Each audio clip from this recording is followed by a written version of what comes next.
segi kemenangan tidak bisa kita rayakan berlebihan lah, karena ini bukan ujian gitu kalau bisa. Tapi yang kita harus patut syukuri ya tadi kita bisa mengakhiri dari rentetan rentetan seri dan juga kekalahan lah, bisa dibilang seperti itu.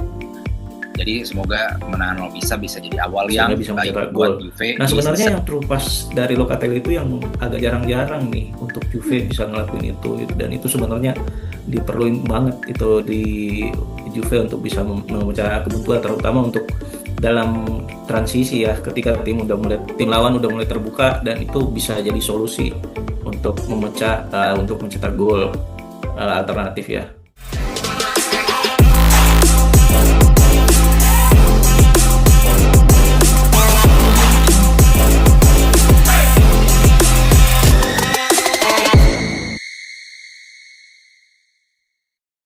Akhirnya kita bisa full senyum ya guys. Setelah dibikin overthinking berminggu-minggu sampai out dari Liga Champion, terus Copa juga, Juventus akhirnya ngamuk ya, 4-0 lawan Pisa. Pelampiasan yang benar-benar pecah buat balikin mental kita semua. Halo Juventini, welcome back Suara Juventini, bareng aku Sekar Nasli. Hari ini kita akhirnya bisa take podcast dengan senyum yang lebar gitu ya. Yes, Juventus akhirnya balik ke jalur kemenangan. Dan jujur aja beberapa minggu terakhir memang lumayan berat ya buat mental kita ya. Karena puasa kemenangan di 4 laga Liga beruntun, terus ditambah harus say goodbye ke Coppa Italia dan Liga Champion. Tapi kemarin di Allianz Stadium, akhirnya Juventus ngebuktiin kalau mereka belum habis ya buat membuktikan bahwa tim kita masih bisa diperhitungkan. Menang meyakinkan 4-0 lawan Pisa, dan kemenangan ini tentunya bukan cuma soal dapat 3 poin aja ya, tapi benar-benar jadi momentum krusial buat balikin rasa pede tim gitu ya.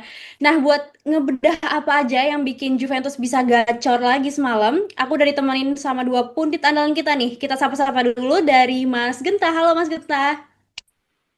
Halo teman-teman Suara Juventini, Genta dari Sudimara. Oke. Dan ada Mas Bustan. Halo Mas Bustan. Ya, halo semuanya. Saya Juventini. Saya Bustan Juventini dari Jakarta. Oke, mantep nih. Boleh semangat dong nih Mas Genta dan Mas Bustan. Ini kayaknya baru buka ya, jadi agak eh padahal udah agak lama nih dari jam recording, tapi seharusnya kita bisa semangat lagi nih karena teman-teman Juventini yang nonton pastinya membara nih karena akhirnya kita bisa menang dengan skor yang telak ya. Oke, tapi sebelum kita gas ngebedah taktiknya nih buat kalian yang lagi nonton, aku ingetin jangan lupa like, subscribe, dan scan QR code di layar buat join membership Suara Juventini juga, dan tentunya mendukung channel kita tetap eksis. Oke, langsung aja ya Mas Genta, Mas Bustan. Kita bahas Yuk. overall gameplaynya dulu ya. Walaupun hasil akhirnya kemarin kita menang gede 4-0, sebenarnya kan prosesnya nggak semulus itu ya di awal. Kita tahu bahwa babak pertama tuh masih agak struggle kemarin, di mana Pisa lumayan ngasih perlawanan gitu ya. Bahkan Perin sempat dipaksa bikin save penting di menit-menit awal gitu ya, penguasaan bola. Tetap kita pegang sebenarnya, tapi buat nembus sepertiga akhir tuh kayak apa ya, mentok mentok ya, mentok terus gitu kalau di babak pertama. Tapi begitu masuk babak kedua, ceritanya tuh langsung beda 180 derajat. Tiba-tiba ibaratnya keran gol kebuka sampai 4 kali nonstop. Nah, aku mau lempar nih ke Mas Gunta dan Mas Buntan. Mas Bustan ya, sebenarnya apa sih yang berubah di ruang ganti pas halftime? Apakah ada penyesuaian taktik yang ekstrim dari pelatih, atau ini murni karena bensinnya anak-anak Pisa aja gitu yang udah mulai habis buat ngepres kita? Dari Mas Genta, silakan Mas. Oke, Mas Sekar, Mas Bustan. Pertama-tama setuju dengan yang Sekar bilang bahwa mungkin dari segi mentalitas kemenangan ini diperlukan dari rentetan kegagalan di berbagai ajang ya, mulai dari Coppa Italia, Champions League sampai akhirnya jadi kita juga bisa mungkin dipastikan juga nggak bisa ada di Scudetto race gitu. Tapi yang perlu dicatat juga bahwa kemenangan lawan Pisa ini menurutku juga kemenangan yang biasa aja gitu. Biasa aja karena ya Juventus sama Pisa itu jauh lah gitu. Stadionnya Pisa juga sama stadion Lebak Bulus dulu juga bagus Lebak Bulus gitu. Jadi sebenarnya tidak ada yang perlu dibanggakan berlebihan untuk menang lawan Pisa ini gitu. Walaupun dalam segi permainan memang benar kita sempat ditekan, tapi ya kita berbalik unggul menguasai pertandingan itu juga sewajarnya. Jadi kalau dari segi kemenangan tidak bisa kita rayakan berlebihan lah, karena ini bukan ujian gitu. Kalau bisa, tapi yang kita harus patut syukuri ya tadi kita bisa mengakhiri dari rentetan rentetan seri dan juga kekalahan lah, bisa dibilang seperti itu. Jadi semoga kemenangan Lopisa bisa jadi awal yang baik buat Juve di sisa Serie A, karena fokusnya tinggal Serie A doang. Itu aja paling. Oke, sip-sip. Kalau dari Mas Bustan nih mungkin ada yang di highlight gitu ya Mas dari perubahan babak pertama ke babak 2 kita. Silahkan Mas Bustan. Ini melawan Pisa, ini sih Hmm. memang seperti yang dibilang Mas Genta tadi bahwa ini pembuka gitu ya untuk kemenangan Juve, karena sebelum-sebelumnya kan banyak dapat hasil yang jelek ya di berbagai ajang, termasuk di Liga Champions, di Copa. Dan meskipun di Liga Champions sempat menang, tapi di liganya juga udah lama kan nggak bisa menang lagi. Dan tentunya di pertandingan kali ini harus pertandingan yang harus itu wajib untuk menang.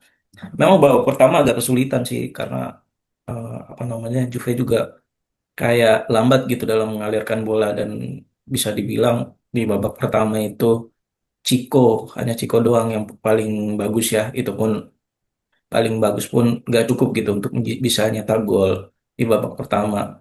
Bahkan beberapa pemain depan kayak Yildiz juga, David, itu di pertandingan kali ini di babak pertama itu tuh agak jelek gitu, sehingga Juve nggak bisa menciptakan peluang yang bagus. Nah, di babak kedua sendiri itu memang Spalletti langsung menggantikan pergantian cepat ya di paruh babak pertama, paruh pertandingan itu udah mengganti pemain dan memasukkan Kelly dan David, kayak Kelly dan Boga ya, Kelly dan Boga, dan apalagi Boga itu benar-benar merubah jalannya pertandingan. Dan dengan masuknya Boga di kiri, akhirnya Yildiz jadi false nine yang benar-benar bisa, apa ya istilahnya ya, gak cuman bisa nyetak gol tapi benar-benar bisa buka ruang, bisa untuk membagi bola di depan, dan juga bisa memaksimalkan teman-temannya yang lain gitu. Jadi performa teman-teman yang lain juga di depan bisa lebih bagus gitu dengan penempatan Yildiz di tengah sebagai false nine. Dan memang di babak kedua itu posisi yang kelihatan juga posisi McKennie ya. McKennie itu yang awalnya di tengah, itu kemudian jadi wingback kanan lagi. Jadi memang di babak kedua itu ada perubahan taktik gitu dari dan formasi dari Spalletti gitu untuk mencoba membongkar pertahanan dari Pisa, dan itu terbukti bisa sangat efektif untuk Juve bisa mencetak, dan gak cuma mencetak satu atau dua gol, bahkan nyampe 4 gol di pertandingan kali ini. Jadi good job juga untuk strategi dari Spalletti di babak kedua, dan akhirnya Juve bisa mengakhiri puasa kemenangan di pertandingan kali ini. Itu sih. Oke, ini mungkin masih nyambung lagi nih dari babak kedua ya, tapi kita spesifik ngomongin tentang golnya nih. Ngomongin soal babak kedua yang on fire ya untuk kemarin itu. Proses 4 gol kita kan sempat menarik ya banget buat dibedah secara taktis. Karena gol-gol ini kan lahir dari skema yang beda-beda ya Mas Genta, Mas Bustan. Gol pertama Hmm. itu Yildiz ngirim umpan manis ke tiang jauh gitu ya, diselesain juga sama Cambiaso. Terus gol kedua, Locatelli syuting kena tiang dan Thuram ada di posisi yang pas banget buat rebound. Nah, Mas Genta nih, dari dua gol pembuka ini, apa yang bisa Mas baca dari skema serangan Juventus? Apakah mungkin ini bukti kalau Juventus sudah mulai efektif bangun serangan dari sayap dan lebih pintar eksploitasi ruang kosong di dalam penalti, Mas? Di dalam kotak penalti maksudnya, gimana Mas Genta? Ya, setuju sekali, tepat sekali. Karena pasti yang tadi Mas Bustan juga udah bilang tuh, pergantian strategi dari Luciano Spalletti di babak kedua itu tuh sebenarnya strategi yang mengarah untuk all attack. Karena Spalletti juga tahu bahwa kualitas Juventus jauh di atas Pisa. Jadi buat apa menunggu lagi untuk tidak sporadis menyerang di babak kedua di 40 menit sisa. Gitu. Nah, hasil gol pertama kedua itu kan sebuah dampak dari sesering mungkin Juve menggempur mengurung pertahanan Pisa. Nah, akhirnya bobol juga ya. Memang di situ kan akhirnya kelihatan kualitas Pisa jauh di bawah Juve ketika bagaimana mereka melihat peluang Juve dari bola rebound itu tidak bisa mereka hindari gitu kan. Akhirnya terjadi gol. Bagaimana mereka bisa menutup ruang-ruang kecil kayak Cambiaso, pemain sayap kiri, tapi bisa ada persis di depan gawang, itu kan sebuah antisipasi yang bisa dilakukan kalau memang tim itu punya kualitas gitu. Tapi nyata tidak. Jadi memang strategi babak kedua yang Mas Bustan bilang juga tadi itu menentukan keberhasilan Juve untuk akhirnya bisa mengemas banyak gol di babak kedua, terutama gol pertama, gol kedua kayak pembuka keran ya. Untuk berikutnya sih setelah gol ketiga keempat itu udah mentalnya pisah sih udah di bawah lah.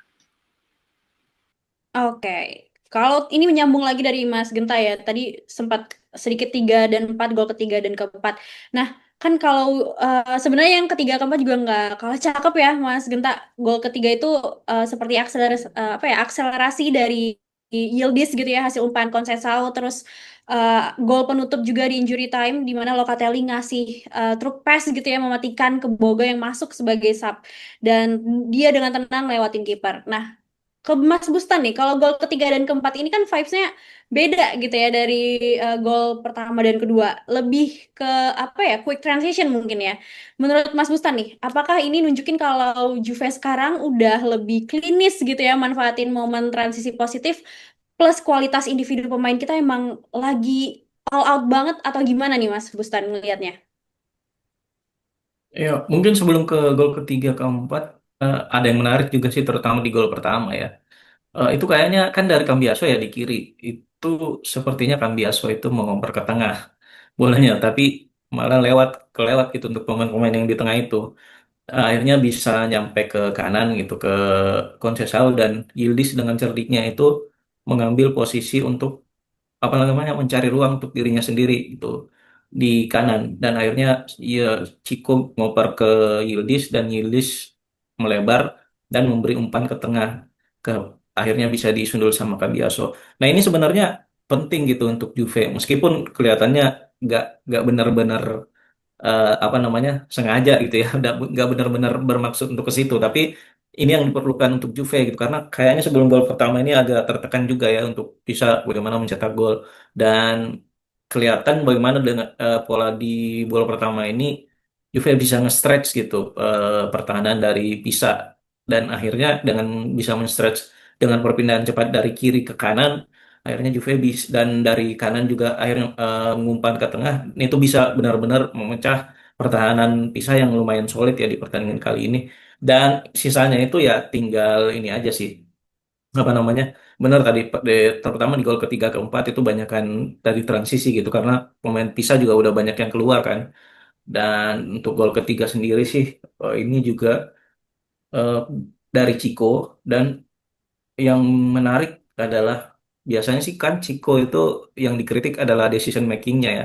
Dia suka bikin eh, apa namanya keputusan yang keliru gitu untuk mengoper atau shoot bola. Tapi di kesempatan itu di gol ketiga dia membuat decision making yang bagus gitu dengan mengoper bola ke tengah ke Yildiz, dan Yildiz dengan skillnya dia berhasil mengecoh pola dan bisa menembak bola, menembak untuk mencetak gol. Dan ini juga yang spesial karena ini kan akhirnya gol pertama Yildiz lagi itu kan, setelah sebelumnya bahkan agak susah untuk mencetak assist dan gol dalam sebulan setelah dia perpanjang kontrak.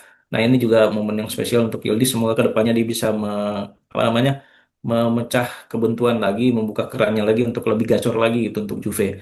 Nah untuk gol keempat sendiri sih ini apa namanya memang dari kecerdikan dari Locatelli ya, yang bisa melihat pergerakan dari Boga itu yang memang sudah mulai start lari, dan Loka dengan true pass-nya itu bisa membelah pertahanan lawan, dan Boga sendiri dengan melewat kiper, mengecoh kiper, dan finishingnya yang benar-benar tenang dan dingin ya, sehingga bisa mencetak gol. Nah sebenarnya yang true pass dari Locatelli itu yang agak jarang-jarang nih untuk Juve bisa ngelakuin itu gitu, dan itu sebenarnya diperluin banget itu di Juve untuk bisa memecah kebuntuan, terutama untuk dalam transisi ya, ketika tim lawan udah mulai terbuka, dan itu bisa jadi solusi untuk untuk mencetak gol alternatif ya. Itu sih jadi Bucok untuk pemain-pemain Juve terutama untuk Boga sih masuk top banget. Oke, mungkin ini terakhir juga ya Mas. Selain kita udah bahas soal tadi taktis ya, tentang perubahan di babak satu terus ke babak dua dan juga detail gol, 4 gol yang udah kita kitain gitu ya. Terakhir nih, kita wajib intip juga ya data rapor pemain dari Fotmob seperti biasa. Karena semalam kan ada beberapa nama yang ratingnya tinggi banget ya. Di mana Yildiz dapat rating tertinggi, terus disusul Locatelli, Thuram, Cambiaso, sama McKennie yang mainnya juga solid banget di tengah gitu ya. Nah, tapi di sisi lain, ya tetap aja nih ada anomali ya. Di mana Federico Gatti sama Jonathan David justru dapat rating yang lumayan rendah dan pelatih kayaknya sadar ya soal ini makanya mereka berdua langsung ditarik keluar cepat di awal babak kedua. Nah, Mas Genta, aku penasaran nih sama Gati. Secara pertahanan kita kan clean sheet ya, tapi kenapa performa dia tuh dinilai kurang maksimal gitu ya sampai harus diganti secepat itu. Terus mungkin apa yang bikin pemain kayak Yildiz, Locatelli sama Thuram bisa stand out kemarin malam? Kalau yang kayak Gati diganti itu sih kayaknya murni taktikal gitu. Tadi Sakar udah bilang kan kita sebenarnya dari segi pertahanan sih ya nggak bobol, tapi memang kalau untuk bermain ya tadi Spalletti cerdik melihat Juve di babak kedua nih ada potensi untuk menang besar gitu kan. Dia mengganti pemain yang bisa bermain lebih cepat dalam build up penyerangan. Nah, Kelly di sini memang lebih baik dari Gatti dari segi passingnya. Passing dalam arti kata membangun serangan dia Kelly bisa direct langsung passing ke tengah, bisa ke Cambiaso ke kiri, terbukti serangan dari Cambiaso menjadi gol pembuka gitu kan. Itu kan karena memang Kelly punya kecepatan juga gitu untuk mendistribusikan bola dibanding Gatti yang dia mungkin lebih kokoh dari Kelly gitu Gatti, tapi lebih lambat secara pergerakan. Ya Gatti dibutuhkan ketika waktu Juve main 10 orang lawan Galatasaray itu Gatti sendiri tadi di belakang nggak lewat gitu, bisa dia seperti itu. Tapi kalau kita lagi pengen mengejar permainan cepat apalagi lawan tim yang jauh di bawah kita kualitasnya, mungkin Kelly lebih tepat itu. Mungkin nah itulah pergantian yang cerdik dari Spalletti. Kalau Jonathan David ya kita tahu lah ini pemain standar aja sih, jadi ya kalau dia diganti dengan cepat ya udah itu emang kebutuhan pelatih juga sih kayak gitu, bukan pemain yang kayak kita kecewa banget dia harus diganti. Tapi kalau tadi soal pertanyaan perform untuk pemain-pemain lainnya ya untuk bermain lawan Pisa sih nama-nama tersebut sih udah pasti bisa bersinar. Jadi balik lagi ke pertanyaan pernyataanku di awal bahwa kita nggak perlu kaget-kaget banget sih sebenarnya menang besar lawan Pisa gitu karena kita jauh di atas Pisa. Oke, thank you Mas Genta. Nah, ke Mas Buston lagi nih. Kalau dari sisi depan, Mas, Jonathan David kan juga kayaknya lagi underperform gitu ya, sampai harus ditarik juga. Kira-kira menurut Mas Buston ini, apakah dia emang lagi kesulitan nemu role-nya ya di sistem permainan semalam? Dan menurut Mas Buston juga dari deretan pemain yang main bagus tadi, siapa sih yang kontribusinya paling vital buat ngebongkar kebuntuan tim tadi? Mungkin berarti tadi kan antara Locatelli, Thuram, Cambiaso, sama McKennie. Silakan Mas Bustan.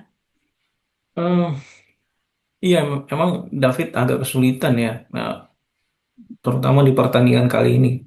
Biasanya dia paling paling enggak ya, paling enggak gitu dia masih bisa nge-link up play dengan pemain-pemain lain gitu, holding bola dan terlibat dalam penciptaan peluang dari Juve. Tapi di pertandingan kali ini benar-benar enggak efektif permainannya ya.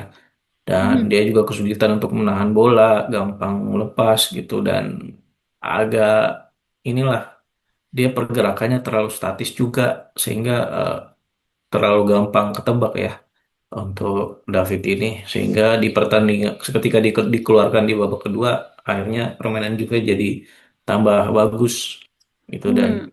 eh, ini nggak tahu ke depannya kayak gimana ya, apakah mungkin dengan Yildiz di tengah sebagai false nine ini akan dipatenkan oleh Spalletti gitu, tapi yang jadi pertanyaan juga karena Boga sendiri belum pernah starter di Juve di musim ini, Mhm. jadi kita tunggu aja seperti apa ke depannya karena Spalletti juga pasti akan melihat alternatifnya seperti apa gitu karena perlu dipertimbangkan juga bagaimana kalau solusi ketika line up-nya dia itu buntu gitu yang menurut dia udah terbaik buntu dan nggak bisa mencetak gol lebih lagi dan di benchnya dia itu bukan pemain-pemain yang bisa kasih banyak perubahan. Nah, itu juga yang perlu jadi pertimbangannya Spalletti juga ke depannya untuk memilih starting line up. Dan nggak tahu ke depannya apakah David masih akan dapat tempat itu. Hmm. Dan untuk pemain yang tampil bagus sih, mungkin selain Yildiz ya, yang agak underrated juga karena di babak pertama satu-satunya pemain Juve yang tampil paling lumayan ya, Conceição mungkin ya.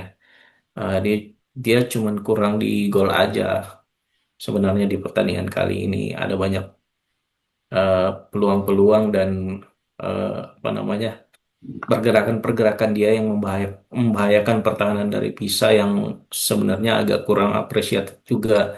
Padahal sebenarnya selain nama-nama yang disebutkan sebelumnya tadi itu, perannya Conceição juga lumayan besar ya untuk beberapa golnya Juve. Hmm. Dan ini mudah-mudahan juga kedepannya Conceição bisa bagus ya, karena dia juga eh, mumpung si Zekrova ini masih belum terlalu fit ya fisiknya, sehingga dia harus bisa mengambil kesempatan ini untuk bisa mematenkan posisi dia di starting line up gitu. Karena Hmm. kalau sekali Zegrova udah dapat ritmenya dia dan dapat eh, apa namanya match fitnessnya itu, Hmm. bisa jadi kalau Chico mainnya jelek akan tergusur gitu sama Zegrova itu sih. Mudah-mudahan bisa lebih bagus lah ke depannya. Amin, amin. Wah, ini analisanya mantap banget ya dari Mas Bustan dan Mas Genta juga ya. Intinya kemenangan 4-0 lawan Pisa ini benar-benar jadi suntikan moral gitu ya buat tim kayak Mas Bustan dan Mas Genta bilang tadi juga sebagai pembuka gitu ya. Kita butuh momen ini buat balikin rasa percaya diri dan buktiin kalau kedalaman squad kita itu sebenarnya mumpuni gitu ya. Kalau taktiknya juga jalan meskipun memang ya antara Pisa dan Juventus memang jauh ya. Jadi memang nggak perlu kita terlalu glorifikasi kalau kata Mas Genta. Tapi cukuplah buat kita sedikit semangat gitu ya di pertengahan puasa ini. Oke, buat Juventini yang lagi nonton, Ya, coba drop komentar kalian di bawah gitu ya. Siapa man of the match versi kalian di laga semalam? Mungkin apakah Yildiz, Locatelli, atau ada nama lain kira-kira. Dan sekali lagi jangan lupa like, subscribe, scan QR code di layar buat dukung terus Suara Juventini ya tentunya dan join membership kita pastinya. Makasih banyak buat Mas Genta dan Mas Bustan yang udah sharing insight berbobotnya hari ini. Kita ketemu lagi di review pertandingan selanjutnya. Kita tutup dengan Vino alla fine. Forza Forza Juve. Juve. Thank you, thank you. Makasih bro. Thank you Thank Mas Bustan. you. Ya, makasih, Star. Thank you, Mas Ginta. Oke, terima kasih. Yuk, izin live ya. Ya, thank you.